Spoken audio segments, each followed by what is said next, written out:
Nagaan keenya bakka jirtan hundumatti sinaa ga'u hordoftoota keenya maraa miidiyaatii odeeffannoo guyyaadhaaf qindeeffannee qabannee dhufnee jirra. Hanga xumuraatti waliin turaa kan isin jedhu odeeffannoo guyyaarraa waliin Anjoonsi Ayyaanaati.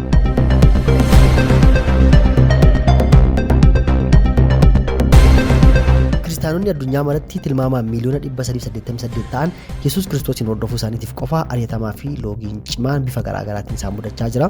Odeeffannoon kun gabaasa dhaabbataa Ameerikaatti argamu kan waggaa waggaadhaan ari'atama kiristaanota golee addunyaa garaagaraa irra ga'u qoratu Open Door US jedhamu kan bu'uureffatedha.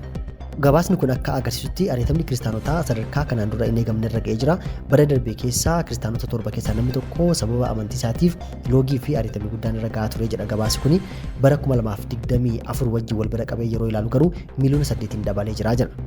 Itti fufinsaan adeemsa waggoota hedduu kan ari'atamni babal'achaa jiru argaas jirraa jedhee jira hoogganaan dhaabbatichaa Riyaan Biraawun.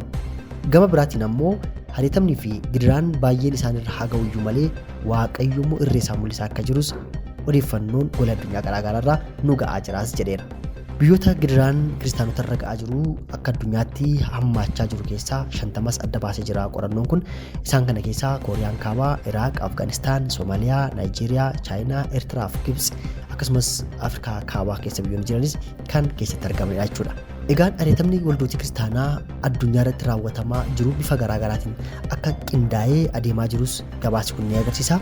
Ari'atama qaamaa, reebicha, ajjeechaa, qabeenyi gubachuu, qeerraa buqqa'uu, hidhamuu fi kanneen biroos keessatti argamu.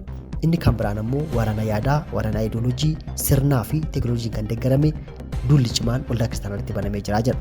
Egaa bara kam keessattiyyuu waldaan kiristaanaa ari'atamaa cunqurfamaa kanas keessa yoo ta'eyyuu inni bara keenyaa garuu kan adda isa godhu wanti raawwatamaa jiru hundumtuu agarsiiftuu deebi'ee dhufuu ilma waaqayyoo gooftaa keenya Yesuus Kiristoos ta'uu isaati.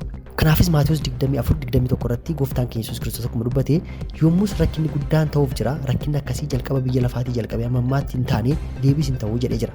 Kanaafuu guyyoonni dhumaa gidiraa fi ari'atama bifa garaagaraa qabatanii akka isaan dhufan ni eegamaa jechuudha.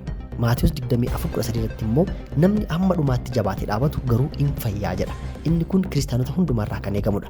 Gidiraan rakkinni ari'atamuun baay'achuun dagatamuu keenya agarsiisu. Dubbii gooftaa keenya Yesuus Kiristoos irraa dhageenya bu'uureffachuudhaan rakkina obsuudhaan gidiraa biyya lafaa ishee yeroo muraasaa kana darbinee jireenya baraan hin daangofne isa mirga baatuuf qophaa'ee keessa jiraachuuf qophaa'uun hunduma keenyarraa eegama. Odeeffannoo kana Kiristaan Poostii fi Kiristaan Deerii irraa odeeffanne.